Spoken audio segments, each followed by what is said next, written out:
بے شک مہینوں کی گنتی اللہ کے نزدیک اللہ کی کتاب میں 12 مہینے ہیں.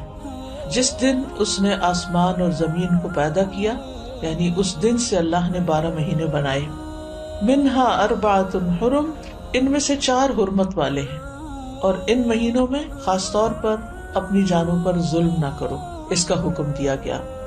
صحیح بخاری میں بھی آتا ہے، ابو بکرہ کی روایت ہے کہ نبی صلی اللہ علیہ وسلم نے فرمایا، زمانہ گھومتا ہوا اپنی اصلی حالت پر آ گیا ہے جس دن اللہ نے آسمانوں اور زمینوں کو پیدا کیا تھا.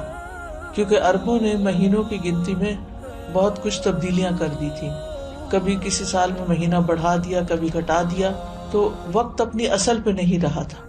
لیکن جس سال نبی صلی اللہ علیہ وسلم نے حج کیا، اس موقع پر یہ فرمایا کہ یہ حج اپنے اصلی صحیح وقت پر اور صحیح تاریخ کے مطابق ہوا ہے. فرمایا زمانہ گھومتا ہوا اپنی اصلی حالت پر آ گیا ہے جس دن اللہ نے آسمانوں اور زمینوں کو پیدا کیا تھا.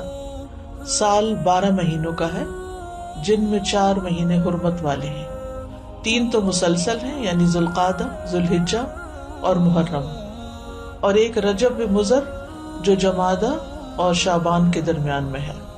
تو یہ 4 مہینے جو ہیں یہ حرمت والے ہیں، اور ان کی حرمت میں سب سے اہم چیز یہ ہے کہ انسان حرام کاموں سے بچے. ویسے تو انسان کو پوری زندگی ہی غلط کاموں سے بچنا چاہیے، لیکن اللہ سبحانہ وتعالیٰ نے ہماری یاد دہانی کے لیے، ہمیں شوق دلانے کے لیے بعض مہینوں کو بعض پر فضیلت بخشی ہے، اور پھر ان میں خاص کام کرنے کو کہا ہے. جیسے رمضان میں روزے رکھنے کا حکم ہے، ذوالحجہ میں حج کرنے کا حکم ہے. عربوں کے ہاں رجب میں زیادہ تر عمرہ کیا کرتے تھے، لیکن کوئی خاص اس کی ایسی فضیلت تو نہیں ہے. اسی طرح یہ جو 4 حرمت والے مہینے ہیں، ان کا جو خاص حکم ہے وہ یہ کہ ان میں اپنی جانوں پر ظلم نہ کرو. اپنی جان پہ ظلم کرنا 2 طرح سے ہوتا ہے. ایک تو یہ کہ انسان گناہ کے کام کرے. جن مہینوں میں نیک کام کرنے کا ثواب بڑھ جاتا ہے، ان مہینوں میں گناہ کرنے کی سزا بھی زیادہ ہوتی ہے اور اس کی ممانعت بھی زیادہ ہوتی ہے.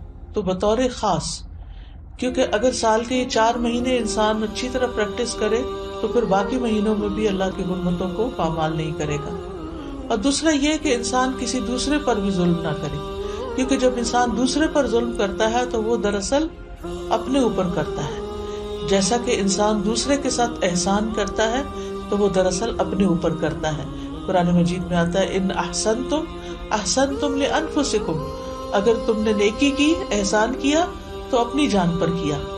یعنی بظاہر ایسا لگتا ہے کہ جیسے انسان دوسرے کو فیور دے رہا ہے، لیکن حقیقت میں وہ اس کے اپنے لیے ہی بہتر ہوتا ہے.